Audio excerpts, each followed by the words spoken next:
नमस्कार। कभी सोचा है कि कुछ कहानियां सदियों तक क्यों चलती रहती हैं? आज हम बंदर और मगरमच्छ की इसी क्लासिक कहानी के जरिए कहानी कहने की कला को समझेंगे।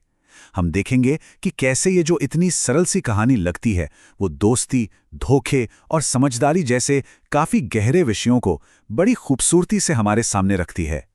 तो चलिए इस विश्लेषण की शुरुआत एक बहुत ही सीधे सवाल से करते हैं। क्या एक बंदर और एक मगरमच्छ सच में दोस्त हो सकते हैं? यही सवाल असल में हमारी कहानी की नींव है और यही हमें एक बड़े ही अनोखे रिश्ते की दुनिया में ले जाने वाला है। तो कहानी का जो पहला हिस्सा है वो शुरू होता है एक दोस्ती से। एक ऐसी दोस्ती जो देखने में बिल्कुल नामुमकिन सी लगती है। तो मिलिए हमारे दो मुख्य किरदारों से।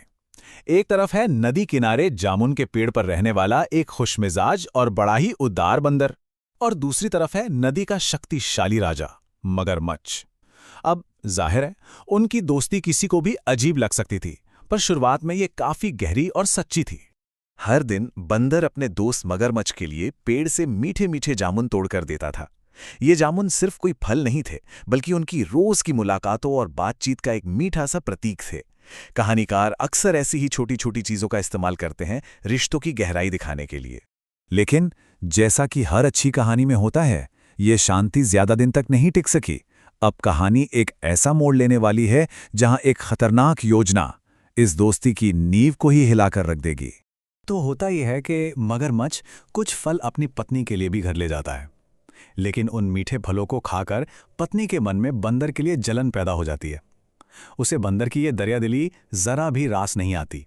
और यही कहानी में एक खौफनाक मोड़ आता है। पत्नी मगरमच्छ से कहती है, अगर ये फल इतने मीठे हैं तो जरा सोचो उस बंदर का दिल कितना मीठा होगा। मुझे उसका दिल चाहिए, उसे मेरे लिए लेकर आओ। ये जो भयानक मांग है ना, बस यहीं से कहानी के असली संघर्ष की शुरुआत होती है। अब मगरमच्छ एक बहुत बड़ी दुविधा में फंस गया है। वो किसे चुनेगा, अपने सबसे अच्छे दोस्त को या अपने परिवार को? ये एक ऐसी मुश्किल परीक्षा है जो उसकी वफादारी को हमेशा हमेशा के लिए बदल देगी। इस कश्मकश से जूझते हुए मगरमच्छ आखिरकार एक धोखे से भरी योजना बनाता है। वो बंदर को अपने घर खाने पर बुलाता है, जबकि वो अच्छी तरह जानता है कि उसका असली इरादा क्या है। बस यहीं से उनकी दोस्ती में जहर घुलना शुरू हो जाता है। अब हम कहानी के उस रोमांचक मोड़ पर आ पहुंचे हैं जहां तनाव अपने चरम पर है। नदी के बीचों बीच एक भयानक सच सामने आने वाला है। बेचारा बंदर अपने दोस्त पर आंख बंद करके भरोसा करता है और उसका न्योता मान लेता है। उसे तैरना तो आता नहीं, इसलिए वो मगरमच्छ की पीठ पर बैठकर उसके घर जाने के लिए तैयार हो जाता है। एक तरह से उसने अपनी जिंदगी पूरी तरह से अपने दोस्त के हाथों में सौंप दी थी। और जब वे नदी के बिल्कुल बीच में पहुंचते हैं तो मगरमच्छ से रहा नहीं जाता और वो सच उगल देता है। वो बड़ी ठंडी आवाज में कहता है, मेरी पत्नी तुम्हारा दिल खाना चाहती है, इसीलिए मैं तुम्हें उसके पास ले जा रहा हूं। धोखा बस एक पल में। दोस्ती का वो भरोसा कांच की तरह टूटकर बिखर जाता है। बंदर को एहसास होता है कि वो एक जानलेवा जाल में फंस चुका है और उसका अपना ही दोस्त उसका शिकारी बन गया है। लेकिन कहानी यहां खत्म नहीं होती। अब ये लड़ाई ताकत की नहीं, बल्कि बुद्धि की है।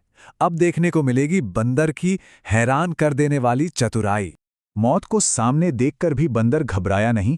उसने तुरंत एक कहानी गढ़ी और बड़े आत्मविश्वास से कहा, अरे मेरे भोले दोस्त, तुमने मुझे ये बात पहले क्यों नहीं बताई? मैं तो अपना दिल जामुन के पेड़ पर ही छोड़ आया हूं। हमें उसे लेने के लिए वापस जाना ही होगा।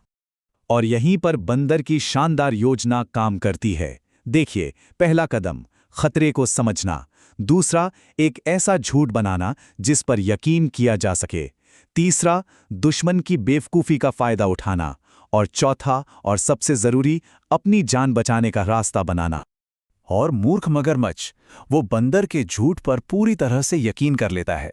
वो सोचता है कि बंदर सच में अपना दिल पेड़ पर छोड़ आया है और उसे वापस लाने के लिए तेजी से किनारे की ओर तैरने लगता है।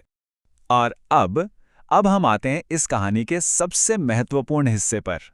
आखिरकार ये कहानी हमें सिखाती क्या है, इसकी सीख क्या है?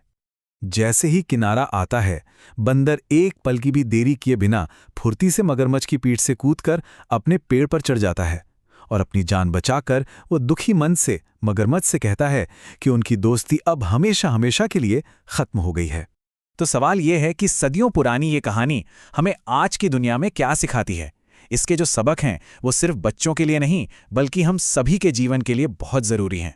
इस कहानी से हमें 4 बहुत ही कीमती सबक मिलते हैं। अपनी संगति हमेशा बुद्धिमानी से चुनें, संकट के समय में अपना आपा ना खोएं, दिमागी सूझबूझ शारीरिक बल से कहीं ज्यादा बड़ी है, और ये कि धोखा भरोसे को हमेशा के लिए खत्म कर देता है। और आखिर में ये कहानी हमें एक गहरे सवाल के साथ छोड़ जाती है। सबसे बड़ा हथियार क्या है, ताकत या फिर बुद्धि? इस कहानी ने तो अपना जवाब दे दिया है। अब इस पर सोचने की बारी हमारी है।